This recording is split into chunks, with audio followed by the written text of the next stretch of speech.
तुम्ही पुन्हा येऊन जाणून नमस्कार, मी प्रवीण पाटील. आपण पाहतात लाईव्ह ट्रेन न्यूज. आता आपण आहोत जळगाव शहराला लागून असलेल्या महानगरपालिकेच्या कार्यक्षेत्रातील खेडी या भागात.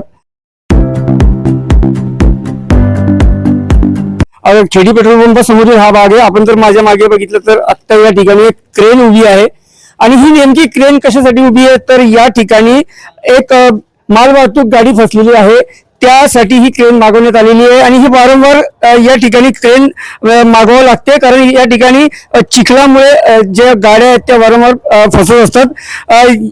याच समस्येचा ग्राउंड रिपोर्ट घेण्यासाठी लाईव्ह ट्रेननी या ठिकाणी जेव्हा भेट दिली तेव्हा दुकानदार असतील, स्थानिक नागरिक असतील, यांनी आपल्या समस्या मांडल्या. आपल्यासोबत या ठिकाणातील काही स्थानिक व्यावसायिक आणि नागरिक आहेत जे या संकटांना सामना देत आहेत. दादा, काय सांगाल, नेमकं काय अडचणी येतात? काही नाही, आपलं जळगाव शहर महानगरपालिका आपण म्हणतो आणि याला हे जोडलेलं आहे. तर आजची जी परिस्थिती इथे जी दिसते ती स्वाभाविकच महानगरपालिकेला शोभनीय नाहीये. आता या ठिकाणी तुम्ही बघू शकता, असाच हा 24 तारखेला नगरपालिकेनं सेंटर तुमच्या ड्रेनेजसाठी यांनी गड्डे खोदले, म्हणजे पाईपलाईन टाकायसाठी गड्डे खोदले.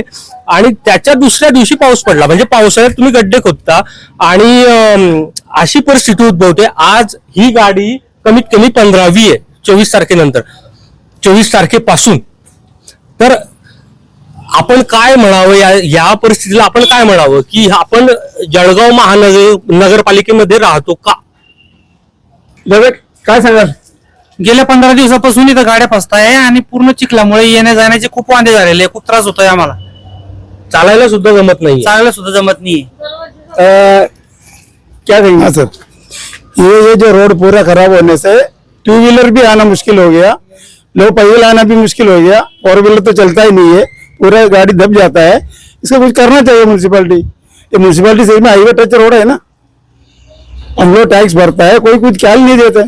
महाराष्ट्र शासनाने, आपण तुम्ही बघू शकता इकडे, महाराष्ट्र शासनाने 30/1/2024 ला कार्यक्रम आदेश दिलेला आहे. कार्यक्रम म्हणजे रोड चालू करायचा, आणि तुम्ही कधी करताय?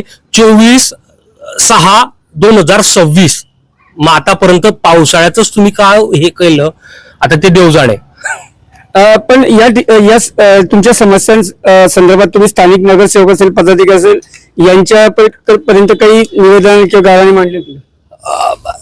बोलवलं सुद्धा आपण, पण हे सुद्धा झालं. कलेक्टर मध्ये हे लोक गेले होते, कलेक्टर ऑफिसला जाऊन आले आम्ही. इथं बोर्ड लावलं, त्यांनी उद्घाटन केलं आणि रोडाचं काम करलंच मी तेव्हापासून. फक्त बोर्ड लावलेलं इथं बघा, बोर्ड पण मग तुम्ही जर कधी स्थानिक तुम्ही पदाधिकारी आहे तर तुम्ही कमीत कमी तुमच्या वार्डात येऊन तुम्ही एकदा बघायला हवं की स्थानिकांना काय प्रॉब्लेम येतो आणि ते कुठल्या प्रॉब्लेम मध्ये पेसू शकता. जरी त्या लोकांना जर कधी सांगितलं इथून चालून दाखवा, इम्पॉसिबल आहे. आपण साधी टू व्हीलर काय आपण पायी चालू शकत नाहीये, तर पुढचं बोलूच शकत नाही. तुम्ही बघताय सत्य परिस्थिती काय आहे. तर आपण जर या ठिकाणी बघितलं तर या गाडी फसलेली आहे, क्रेन या ठिकाणी मागवण्यात आली आहे. आणि जसं या नागरिकांनी सांगितलं की या ठिकाणी प्रशासनातर्फे बोर्ड लावण्यात आला आहे. कामाची सुरुवात अनेक दिवसापासून व्हायला पाहिजे होती, पण आता पाण्याच्या ड्रेनेजसाठी खड्डे खोदले, त्यातून पाऊस पडल्यामुळे या ठिकाणी प्रचंड प्रमाणात चिखल झाल्याचं पाहायला मिळत आहे. आणि वारंवार या ठिकाणी गाड्या फसत आहेत.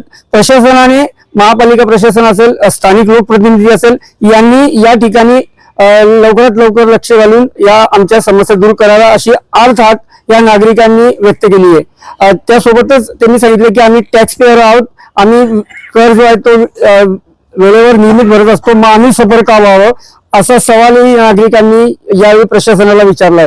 Pravin Patil, live train news, Khedi, Jalgaon.